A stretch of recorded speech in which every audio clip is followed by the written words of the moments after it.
ஸ்ரீ குருபியோ நமக. அனைவருக்கும் நமஸ்காரம். செவ்வாய்க்கிழமையில் வரும் பிரதோஷம் ரிண விமோச்சன பிரதோஷம். மனிதனுக்கு வரும் ரிணம் மற்றும் ரணத்தை நீக்கக்கூடியது. ரிணம் என்றால் கடன். கும்பகோணம் அருகில் திருச்செரி சார பரமேஸ்வரர் கடன் நிவர்த்தி செய்பவர் என்பதால் கடன் நிவர்த்தீசர் என்று அழைக்கப்படுகிறார். நம் வாழ்க்கையில் உள்ள பொருளாதாரம் சம்பந்தப்பட்ட கடன் பிரச்சனைகளையும் இப்பிறவி கடனையும் தீர்த்து அருளக்கூடியவர் சார பரமேஸ்வரர். பூர்வ ஜென்ம கடன்களிலிருந்து விடுபட வேண்டி மார்க்கண்டேயர் இந்த தலத்திற்கு வந்து சிவலிங்கம் ஒன்றை பிரதிஷ்டை செய்து வழிபட்டார். அவரது பக்தியில் மகிழ்ந்த ஈஸ்வரன் அவருக்கு காட்சி கொடுத்து பிறவிக் கடன்களிலிருந்து அவரை விடுவித்து மோட்சம் கொடுத்தார். அதனால் இத்தல மூலவர் சுயம்புலிங்கமாக தோன்றியவர் ரிண விமோச்சன லிங்கேஸ்வரராக பக்தர்களின் கடன் பிரச்சனைகளை தீர்ப்பவராக கடன் நிவர்த்தீசர் என்று அழைக்கப்படுகிறார். பக்தர்களின் வாழ்வில் ஏற்படும் துயர்களை போக்கி அவர்களின் வாழ்க்கையை சரியான வழியில் இட்டு செல்வதால் இந்த தல இறைவன் செந்நெறியப்பர் என்றும் அழைக்கப்படுகிறார். தீராத கடன் பிரச்சனையில் சிக்கியிருப்போர் இத்தல இறைவனுக்கு 11 திங்கட்கிழமை அர்ச்சனை செய்து 11வது திங்கட்கிழமை அபிஷேகம் அர்ச்சனை செய்து வழிபட்டால் எப்படிப்பட்ட கடன் பிரச்சனையும் தீரும் அப்படின்னு சொல்லப்படுறது. மனுஷிய கடன், தெய்வ கடன், பித்ரு கடன், தேவ கடன் என எந்த கடன் தொல்லைகளும் நீங்கி நிம்மதியுடன் வாழ சார பரமேஸ்வரரை பிரார்த்தித்து சொல்ல வேண்டிய திருஞான சம்பந்தர் அருளிய கடன் நிவர்த்தி பதிகம் சொல்லலாம். திருச்செரை கடன் நிவர்த்தி பதிகம். முரியுரு நிறமல்கு முகிழ்முளை மலைமகள் வெறுவமுன் வெறியுரு மதகரி அதழ்பட உரி செய்த விரலினர் நரியுறும் இதழியின் மலரோடு நதிமதி நகுதலை செரியுறு சடைமுடி அடிகள்தம் வளநகர் சேரையே. புனமுடை நறுமலர் பலகொடு தொழுவதோர் புரிவினர் மணமுடை அடியவர் படுதுயர் களைவதோர் வாய்மையர் இனமுடை மணியினோடு அரசு இலை ஒளிபெற மிளிர்வதோர் சினமுதிர் விடையுடை அடிகள்தம் வளநகர் சேரையே. புரிதரு சடையினர் புளியதள அறையினர் பொடி புல்கும் எரிதரும் உருவினர் இடபமது ஏறுவர் ஈடுபுலா வரிதரு வளையினர் அவரவர் மகிழ்தர மனைதொரும் திரிதரு சரிதையர் உரைதரு வளநகர் சேரையே. துடிபடும் இடையுடை மடவரல் உடனொரு பாகமா இடிபடு குரலுடை விடையினர் படமுடை அரவினர் பொடிபடும் உருவினர் புலியுரி பொலிதரும் அறையினர் செடிபடு சடைமுடி அடிகள்தம் வளநகர் சேரையே. அந்தரம் உழிதரு திரிபுரம் ஒரு நொடி அளவினில் மந்தர வரிசிலை அதனிடை அரவு அறிவாளியால் வெந்தழி தரவைத விடலையர் விடமணி மிடறினர் செந்தழல் நிறமுடை அடிகள்தம் வளநகர் சேரையே. மத்தரம் உருதிரல் மரவர்த்தம் வடிவுகொடு உருவுடை பத்தொரு பெயருடை விசையனை அசைவுசை பரிசினால் அத்திரம் அருளும் நம் அடிகளது அணிகிளர் மணியணி சித்திர வளநகர் செறிபொழில் தழுவிய சேரையே. பாடினர் அருமறை முறைமுறை பொருளென அருநடம் ஆடினர் உலகிடை அலர்கொடும் அடியவர் துதிசெய்ய வாடின படுதலை இடுபலி அதுகொடு மகிழ்தரும் சேடர்தம் வளநகர் செறிபொழில் தழுவிய சேரையே. கட்டுர மதுகொடு கையிலைனன் மலைநலி கரமுடை நெட்டுரன் உடலோடு நெடுமுடி ஒருபதும் நெறி செய்தார் மட்டுர மலரடி அடியவர் தொழுதழ அருள் செய்யும் சிட்டர்தம் வளநகர் செறிபொழில் தழுவிய சேரையே. பன்றியர் பறவையர் பரிசுடை வடிவோடு படர்தர அன்றிய அவரவர் அடியோடு முடியவை அருகிலார் நின்றிரு புடைபட நெடுவெறி நடுவேவோர் நிகழ்தர சென்றுயர் வெளிப்பட அருளிய அவர்நகர் சேரையே. துகடுரு விரிதுகில் உடையவர் அமனெனும் வடிவினர் விகடமது ஒரு சிறுமொழி அவை நலமேல வினவிடல் முகிழ்தரும் இளமதி அறவோடும் அழகுற முதுநதி திகழ்தரு சடைமுடி அடிகள்தம் வளநகர் சேரையே. திருஞான சம்பந்த பெருமான் உள்ள முருகி பாடியுள்ள இந்த பதிகங்களை மனமுருகி பாடினால் இல்லறத்தின் பொருளாதார பிரச்சனைகள் அனைத்தும் நிவர்த்தியாகும். உத்தியோகம் நிலைக்க பெறும் வழக்கின் மூலமாக வரவேண்டிய சொத்து இத்தியாதிகள் வந்து சேரும் என்று சொல்லப்படுகிறது. இந்த ரிண விமோச்சன பிரதோஷ நன்னாளில் அனைவரும் இந்த பதிகத்தை பாராயணம் செய்து பலன் பெற்றிடுவோம். அடுத்து இன்று அபூர்வமான செவ்வாயுடன் இணைந்த அஸ்வினி தினமான பௌமாஸ்வினி புண்ணிய காலம். ஸ்ரீதேவி மகாத்மியம் அஸ்வினி நட்சத்திரத்துடன் கூடிய மங்கள பௌம வாரம் எனும் பௌமாஸ்வினியை போற்றி சொல்கிறது. அம்பிகைக்கு ஸ்ரீ சண்டிகா பரமேஸ்வரி துர்கா பூஜைக்கு உரிய உன்னதமான திருநாள் இது.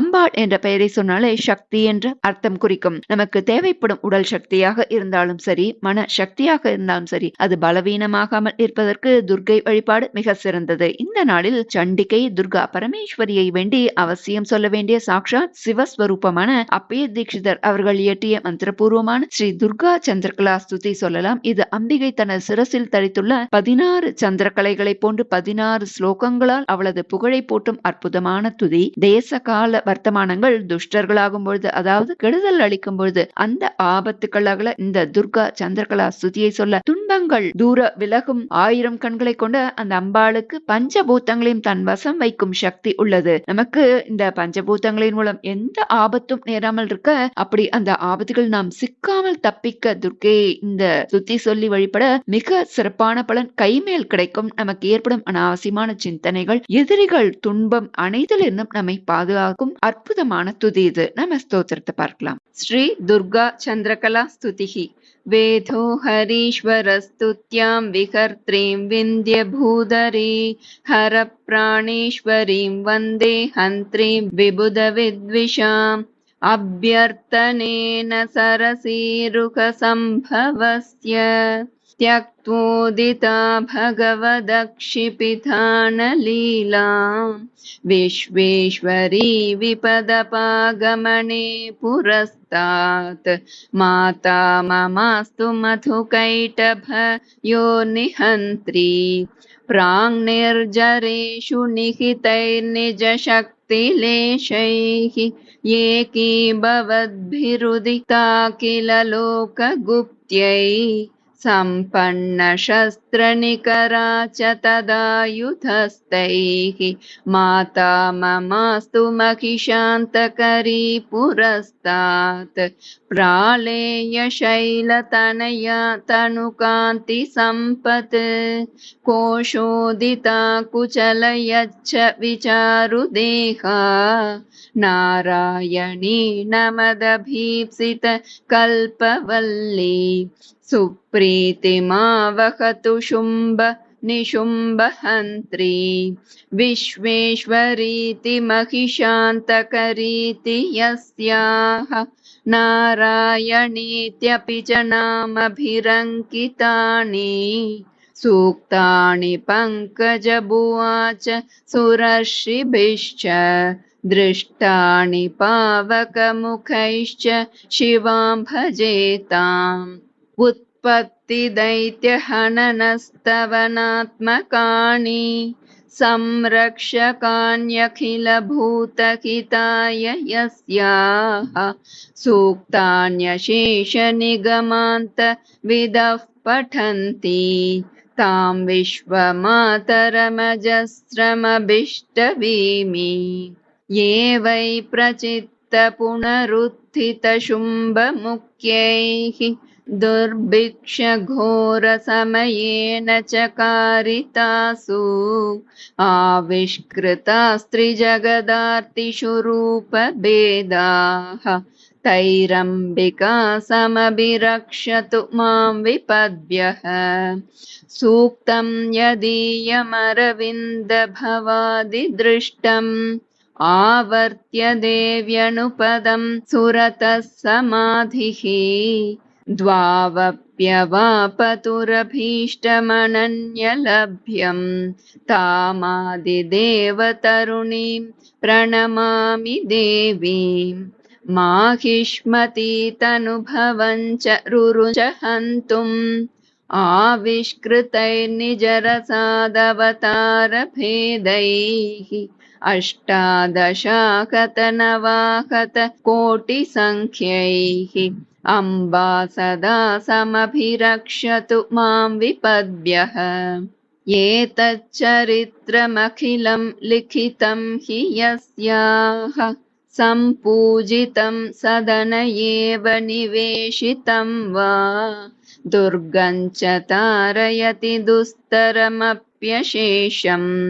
श्रेयः प्रयच्छति च सर्वमुमां भजेताम् यत्पूजनस्तुति नमस्कृतिभिर्भवन्ति प्रीताः पितामहरमेषहरास्त्रयोऽपि तेषामपि स्वकगुणैर्ददतीं वपुंषि तामीश्वरस्य तरुणीं शरणं प्रपद्ये कान्तारमध्यदृढलग्नतया वसन्नाः मग्नाशवारिधिजले रिपुभिश्च रुद्धाः यस्याः प्रपद्य चरणौ विपदस्तरन्ति सा मे सदास्तु हृदि सर्वजगत्सवित्री बन्धे वधे महति मृत्युभये प्रसक्ते वित्तक्षये च विविधे च महोपतापे यत्पादपूजनमिह प्रतिकारमाहुः सा मे समस्तजननी शरणं भवानी बाणासुरप्रहितपन्नगबन्धमोक्षः तद्बाहुदर्पदलनादुषया च योगः प्राद्युम्नेनादृतमलभ्यत यत्प्रसादात् सा मे शिवा सकलमप्यशुभं क्षिणोतु पापः पुलस्त्यतनयः पुनरुत्थितो माम् अद्यापि हर्तुमयमागत इत्युदितं यत्सेवनेन भयमिन्दिरयावधूतं तामादिदेवतरुणीं शरणं गतोऽस्मि यद्यानजं सुखमवाप्यमनन्तपुण्यैः साक्षात्तमच्युतपरिग्रहमाश्ववापुः गोपाङ्गनाः किल यदर्चन पुण्यमात्रात् सा मे सदा भगवती भवतु प्रसन्ना रात्रिं प्रपद्य इति मन्त्रविदः प्रपन्नान् उद्बोध्य मृत्यवधिमन्यफलैः प्रलोभ्य बुद्ध्वा च तद्विमुखतां प्रतनं नयन्तीम् आकाशमादिजननीं जगतां भजेताम् देशकालेषु दुष्टेषु दुर्गा चन्द्रकलास्तुतिः सन्ध्ययोरनुसन्धेया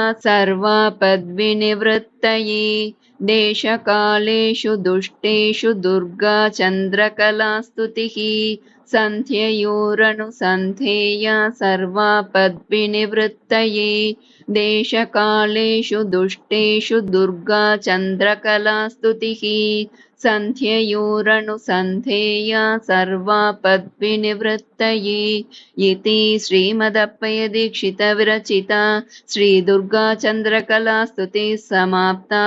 श्रीगुरुभ्यो नमः।